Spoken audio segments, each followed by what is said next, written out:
We turn to President Trump's first remarks yesterday to the United Nations General Assembly, where he held nothing back regarding the ongoing crisis with North Korea.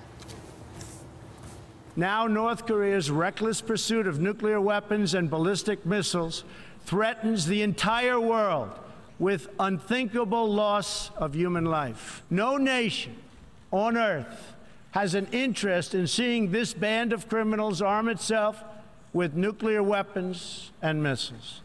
The United States has great strength and patience, but if it is forced to defend itself or its allies, we will have no choice but to totally destroy North Korea. Rocket Man is on a suicide mission for himself and for his regime. The president went on to praise the UN Security Council for the harsh sanctions against Pyongyang, specifically thanking China and Russia for joining the unanimous votes, while also calling on the UN as a whole to step up its involvement. The scourge of our planet today is a small group of rogue regimes that violate every principle on which the United Nations is based. If the righteous many do not confront the wicked few, then evil will triumph. The United States is ready, willing, and able, but hopefully this will not be necessary. That's what the United Nations is all about. That's what the United Nations is for. Let's see how they do. It is time for all nations to work together to isolate the Kim regime until it ceases its hostile behavior. North Korea's ambassador walked out in protest before Trump began his speech. Yeah. So, David Ignatius, I thought it was just me yesterday. We were traveling and doing a lot of different things, so I didn't get to see the speech when it was going down, but I was reading my Twitter feed and breaking news, and it seemed that Donald Trump had doused kerosene all over himself and set himself on fire and was like setting off fireworks in there. And then I started looking at the text of the speech, and I saw, yes, it's very strong language towards North Korea, and language that you and I wouldn't prefer him to use. But he also criticized Iran. He also criticized Venezuela. He criticized rogue regimes. He actually spoke glowingly of the Marshall Plan. He talked about, this was Dick Cheney and Richard Pearl on steroids, talking about the righteous many against the evil few.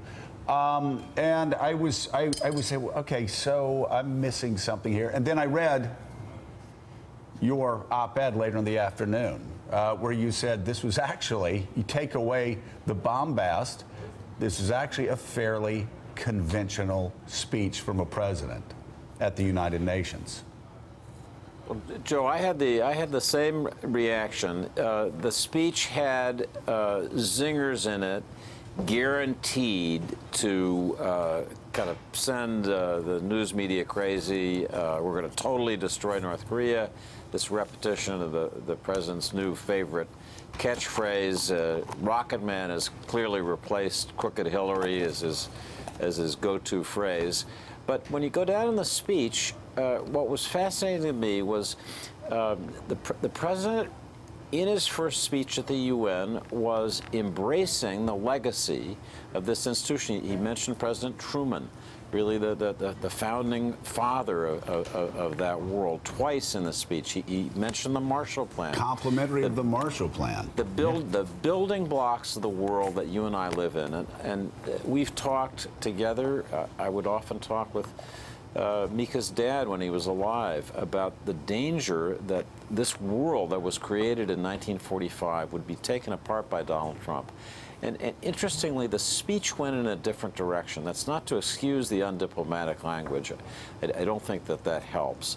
But the substance of the speech tells me that 9 months in, he is less determined to overturn the system than we might have thought at the beginning.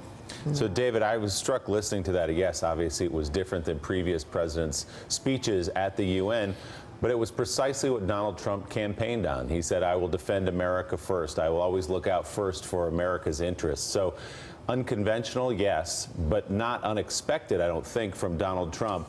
Some of the analysis this morning is that the president, quote, reshaped the U.S. role in the world with that speech.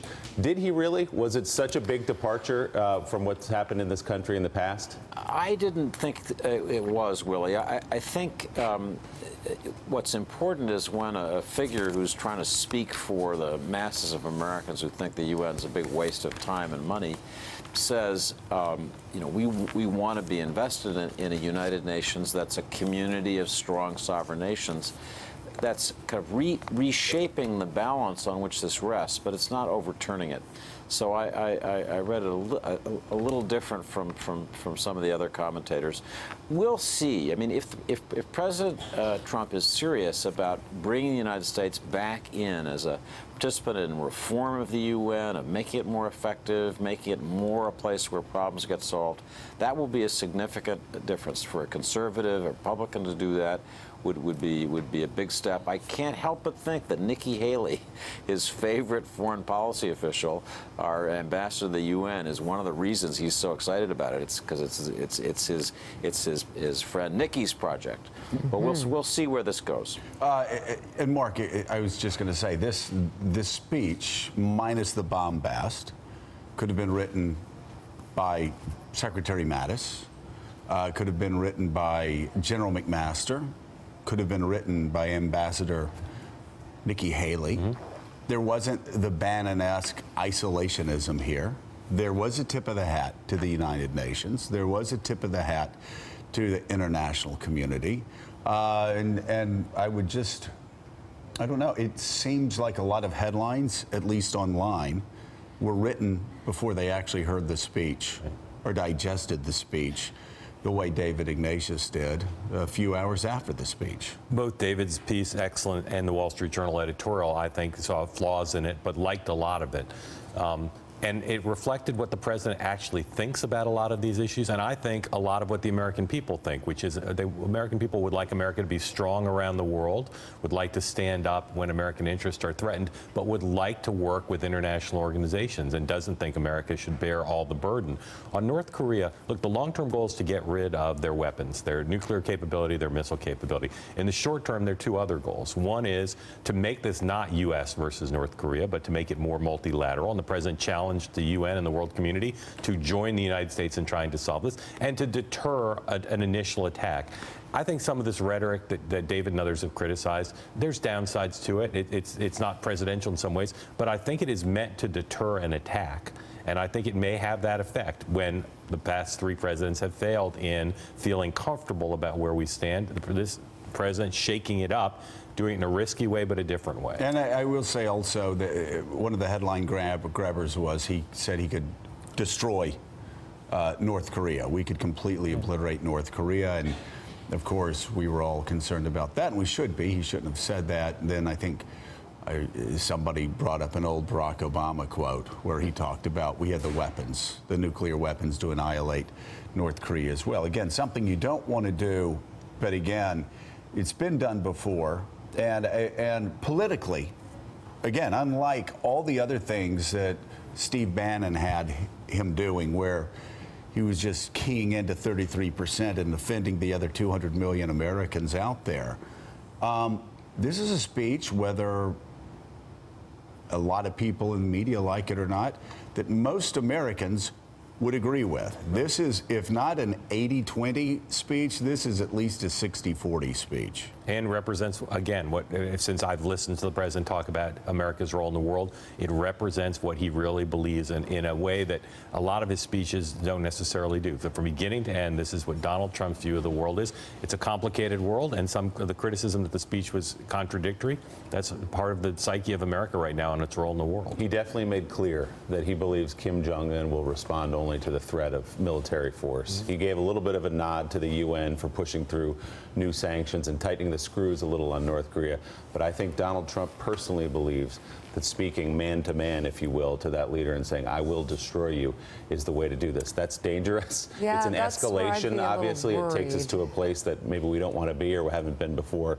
But I believe that he believes that's the only thing that will respond from North Korea. I think one of the most interesting things, though, in this speech yesterday, and David alluded alluded to it, is the fact here you have a president who sounds different 9 months in or 8 months in than he did during the campaign or during his inauguration, where suddenly he realizes, oh, wait a second, if I'm going to do anything with North Korea, if there's any hopes at all of doing anything with North Korea, I better stop insulting the Chinese every day. I better stop insulting all of our allies every day. I better stop insulting the United Nations every day.